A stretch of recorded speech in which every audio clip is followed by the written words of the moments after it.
ज्या केंद्रीय मंत्रिपदासाठी अनेक नेते वर्षानुवर्षे प्रयत्न करतात, ज्या पदासाठी दिल्लीच्या राजकारणात मोठी स्पर्धा पाहायला मिळते, तेच केंद्रीय मंत्रिपद महाराष्ट्रातील दोन खासदारांच्या नावासमोर येत असल्याची चर्चा आहे. पण आश्चर्याची गोष्ट म्हणजे या दोन्ही नेत्यांची भूमिका एकसारखीच आहे. मला मंत्रिपद नको, मला फक्त जनतेची सेवा करायची आहे.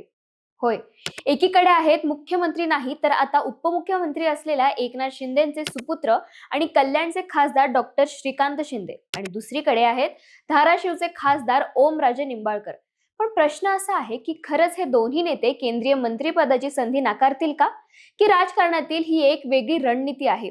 आणि जर या दोघांपैकी कोणीही तयार नाही झालं तर मग दिल्लीच्या मंत्रिमंडळात शिवसेनेचा चेहरा कोण असणार? चला तर मग जाणून घेऊया या व्हिडिओच्या माध्यमातून. नमस्कार, मी आदिती आणि तुम्ही पाहत आहात सरळ सोप्प. राजकारणात एक गोष्ट कायम पाहायला मिळते. सत्ता मिळवण्यासाठी अनेक नेते संघर्ष करत असतात, पण मिळालेली सत्ता सोडण्याचा निर्णय फार कमी जण घेतात. आणि सध्या महाराष्ट्राच्या राजकारणात अशाच दोन नेत्यांची चर्चा सुरू आहे. कारण केंद्रातील मंत्रिमंडळात शिवसेनेच्या वाट्याला महत्वाची जबाबदारी येण्याची शक्यता व्यक्त केली जात आहे. यामागचं कारण म्हणजे 2024च्या लोकसभा निवडणुकीनंतर बदललेलं राजकीय गणित. लोकसभा निवडणुकीत भाजपाला 240 जागा मिळाल्या, तर एनडीएतील मित्र पक्षांमध्ये चंद्रबाबू नायडू यांच्या तेलुगू देसम पक्षाकडे 16 खासदार आहेत, तर नितीश कुमार यांच्या जनता दल युनायटेडकडे 12 खासदार आहेत. सुरुवातीला एकनाथ शिंदे यांच्या शिवसेनेकडे 7 खासदार होते.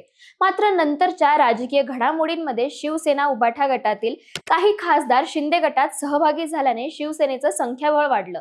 यामुळे एनडीए मध्ये भाजप नंतर मोठ्या मित्र पक्षांमध्ये शिवसेनेचं स्थान मजबूत झालं आहे. आणि त्यामुळेच आता शिवसेनेच्या वाट्याला केंद्रात कॅबिनेट आणि राज्यमंत्रीपदाची चर्चा सुरू झाली आहे. पण या चर्चेतील सर्वात महत्वाचं नाव आहे डॉक्टर श्रीकांत शिंदे. श्रीकांत शिंदे यांची चर्चा का आहे?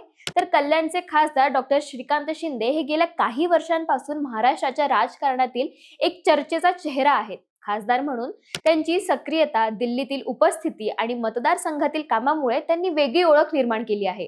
पण याआधी जेव्हा जेव्हा मंत्रिमंडळ विस्ताराची चर्चा झाली तेव्हा श्रीकांत शिंदे यांनी अनेकदा एक भूमिका मांडली आहे, मला मंत्रिपद नको. त्यांचं म्हणणं असं राहिलं आहे की पक्ष संघटना मजबूत करणे आणि जनतेच्या प्रश्नांवर काम करणे हे त्यांच्यासाठी महत्वाचं आहे. यामागे आणखीन एक राजकीय कारणही पाहिलं जातं. कारण श्रीकांत शिंदे हे उपमुख्यमंत्री एकनाथ शिंदे यांचे सुपुत्र आहेत. जर त्यांना केंद्रात मोठं पद मिळालं तर विरोधकांकडून घराणेशाहीचा मुद्दा उपस्थित केला जाऊ शकतो, आणि कदाचित याच कारणामुळे श्रीकांत शिंदे स्वतःहून मंत्रिपदापासून दूर राहण्याची भूमिका घेत असल्याचं बोललं जातं. पण राजकारण हे फक्त भावनांवर चालत नाही, ते चालतं राजकीय गरज आणि गणितांवर. शिवसेनेला दिल्लीत एक तरुण, अभ्यासू आणि आक्रमक चेहरा हवा असेल तर श्रीकांत शिंदे हे नाव स्वाभाविकपणे पुढे येतं.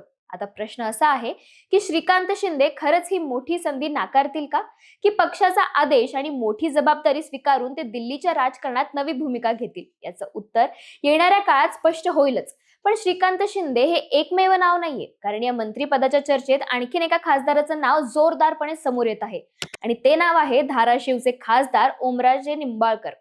पण ओमराजे निंबाळकर यांचं नाव या शर्यतीत का पुढे येत आहे? त्यांच्या जनतेशी असलेला थेट संपर्क आणि राजकीय प्रवास नेमका काय आहे? आणि जर श्रीकांत शिंदे आणि ओमराजे निंबाळकर या दोघांनीही मंत्रिपद स्वीकारण्यास नकार दिला तर मग शिवसेना कोणत्या नात्याला दिल्लीच्या मैदानातून उतरवू शकते? तसंच महाराष्ट्राच्या इतिहासात यापूर्वी कोणकोणत्या नेत्यांनी केंद्रात मोठ्या जबाबदाऱ्या सांभाळल्या आहेत, हे सगळं पाहूया आपल्या या व्हिडिओच्या दुसऱ्या भागामध्ये. तोपर्यंत हा व्हिडिओ शेअर करा आणि सरळ सोप्पाला फॉलो आणि सबस्क्राईब करायला विसरू नका.